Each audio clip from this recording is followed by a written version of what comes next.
April 15, 1956. A quiet fishing village on the coast of Minamata Bay turned into a living nightmare as families watched their children convulse, their tongues swell, and their bodies become unrecognizable. An invisible poison had seeped into the very water that fed their lives. The story begins in the early 1930s, when Kiso Corporation, a chemical manufacturer, established a plant on the outskirts of Minamata, a modest town in Kyushu, Japan.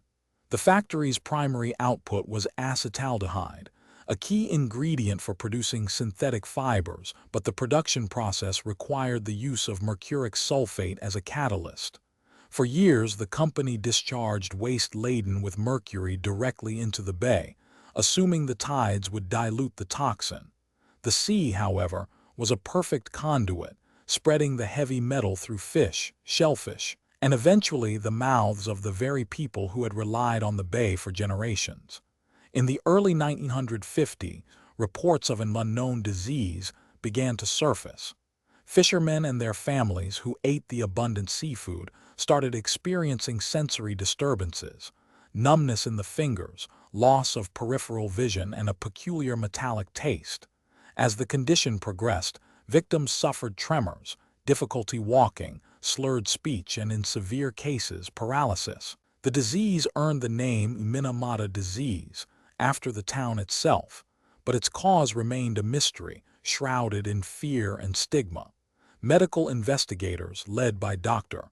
Masazumi Harada, a neurologist from Kumamoto University, arrived in Minamata in 1956.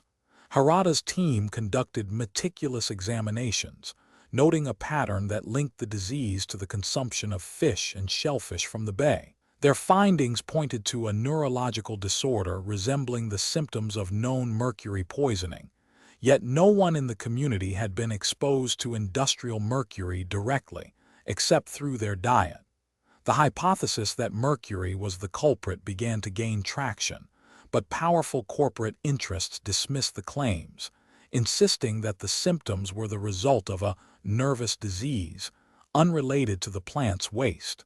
Public pressure mounted as families demanded answers. In 1959, a group of victims filed a lawsuit against Kiso, accusing the corporation of negligence and demanding compensation for the suffering inflicted upon them. The legal battle was arduous. Kiso's lawyers argued that the disease was not proven to be caused by mercury, and that the plaintiffs lacked sufficient scientific evidence. Nonetheless, the court allowed the case to proceed, forcing a series of rigorous examinations that would eventually expose the truth. The turning point came with the autopsy of a 17-year-old boy named Yunosuke, whose body had been recovered after a sudden, severe attack of the disease. Pathologists discovered massive accumulation of mercury in his brain, especially in the cerebellum and the cerebral cortex, areas responsible for coordination and cognition. Microscopic analysis revealed the classic cerebellar degeneration pattern seen in acute mercury poisoning, loss of Purkinje cells, gliosis, and widespread neuronal necrosis. This autopsy, presented publicly, provided undeniable visual proof that the disease was not a mysterious neurological ailment, but a direct result of mercury toxicity. The courtroom drama reached its climax in 1972, when the Japanese Supreme Court finally ruled that Kiso was responsible for the Minamata disaster. The judgment ordered the company to compensate the victims and to fund ongoing medical treatment and environmental remediation. While the decision was a legal victory, it came after decades of suffering, and the compensation was deemed insufficient by many survivors, who had lost not only health but also their livelihoods and dignity.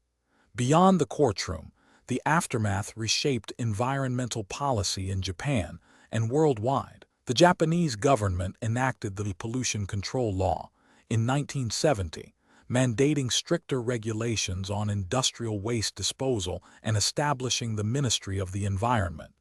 Kiso was forced to halt the discharge of mercury, and a massive cleanup effort began, though even today, traces of mercury linger in the sediment of Minamata Bay, rendering parts of the shoreline unsafe for fishing. The human toll of the disaster is staggering. Official counts list over 2,000 diagnosed cases, but estimates suggest that many more suffered in silence, never receiving a diagnosis or compensation. Children born to exposed mothers displayed congenital Minamata disease, suffering from severe developmental delays, hearing loss, and intellectual disabilities. The social stigma attached to the disease led to isolation, as victims were often ostracized from their communities, their families bearing the burden of both medical care and societal rejection.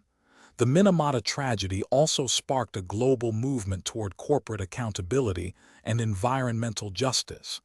It inspired the establishment of the International Conference on the Health Effects of Mercury in 1970, and later, the United Nations Minamata Convention on Mercury, signed in 2013, which aims to protect human health and the environment from anthropogenic mercury emissions.